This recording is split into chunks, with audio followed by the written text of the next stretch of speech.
Okay, let's talk about mistakes or things that you shouldn't really do when you're here in Australia. Let's get started. Disclaimer, this is based on my experience. If you have a different experience, leave a comment below and let us know if in your country all these things are appropriate or not. The first thing to avoid doing when you're here in Australia is to hug or kiss people when you just met them. Australians really value their personal space and their privacy. They like to keep a bit of physical distance. In my case, in my culture, we tend to say hi with a kiss on the cheek, but yeah, not here in Australia. Usually you shake people's hands or you just say, "Hi, how you going?" And that's it. If you already know them, usually you just give them a hug.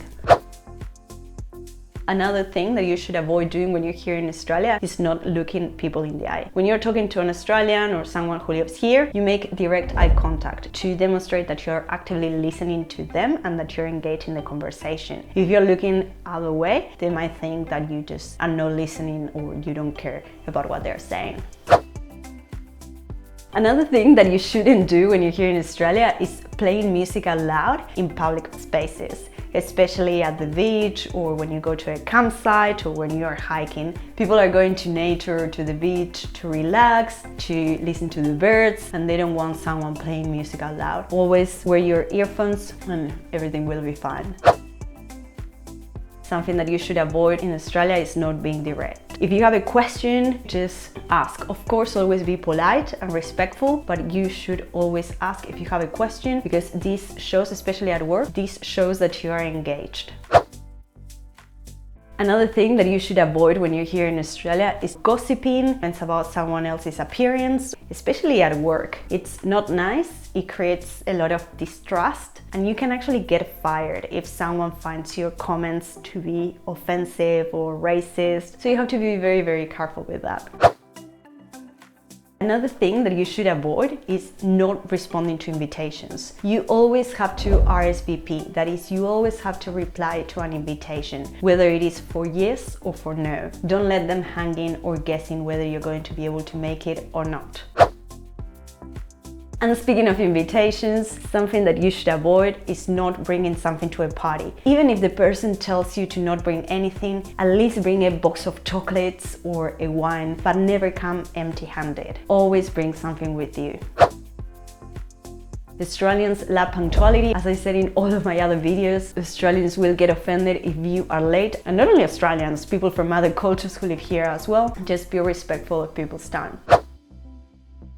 Another thing that you should avoid is to showing up to someone's house unannounced. Australians like to make appointments for a lot of things. I'm not going to generalize here because this doesn't apply to all Australians, especially when you're younger or if you're living in a regional area or in a little town. It's more common to pop up unannounced, but in big cities or big communities, usually you just organize with your mates to see them at a specific time, because otherwise you might just rock up there. There might not be anyone, and also it's a waste of time for you, so yeah. Another thing that you should avoid is talking about politics or religion. Again though, I'm not going to generalize, and this doesn't apply to all Australians, but in general, you should be careful when talking about politics or your opinions about religion. As someone said in one of my videos, if you're with your friends, you might have a bit more trust with them to talk about these things, but usually you can sense whether everyone feels comfortable or not. So you have to test the waters. Yeah, it's something that, for example, in my culture, we debate a lot about that over the table with friends, with family. We don't really mind. We have very heated debates as well. But here I find that it's not the case so much. In general, be sensitive.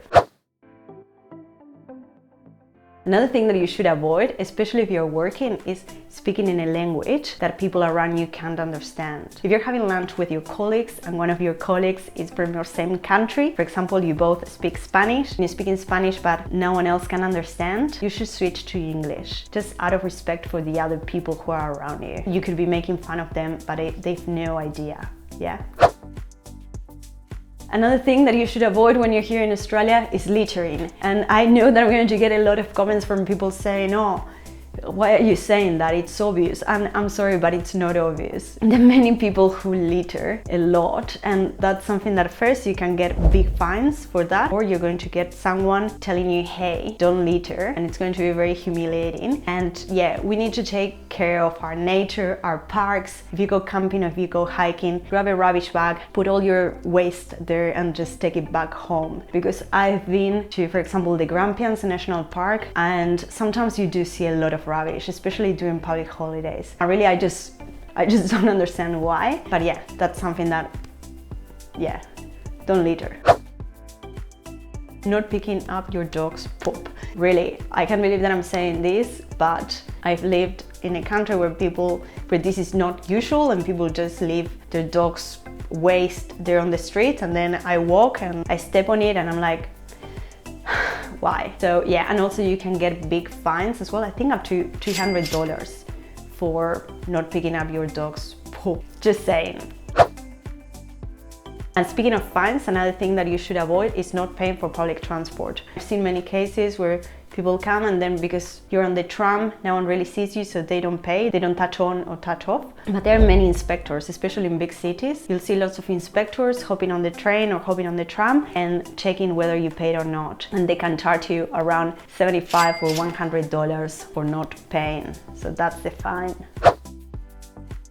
And another thing relating to fines is that if you're in public transport, don't put your feet on the seats. I was with a friend. She had come on the work and holiday visa, and we were on the train, and she put her feet on the seat just unconsciously. She was tired, and an inspector came and they said, this is a $100 fine. And she was like, what? Yes, you're putting your feet on the seat. And they asked her for her passport and everything, and my friend couldn't even speak English, and she was like, I'm sorry, I don't understand. And then they were a bit compassionate and they let her go, but they gave her a warning. So yeah, they're very, very strict. Another thing that you should avoid is haggling. In many cultures, you're always negotiating to get a bargain, but not in Australia. You just pay the price that they give you and that's it, but you don't haggle.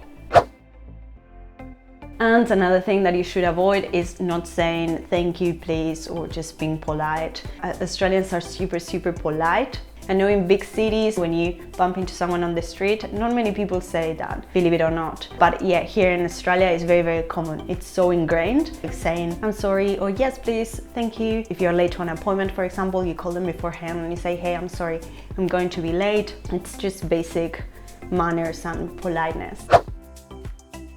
Another thing that you should avoid is saying what? Like, for example, if you didn't understand someone and you didn't understand what they said, you should say pardon, or I beg your pardon, or I'm sorry. Oh, can you say that again, please? Okay, so these are the mistakes that you should avoid when you're here in Australia. I hope you find this video entertaining, and if you liked it, please like and subscribe to support the channel, and I'll see you next time.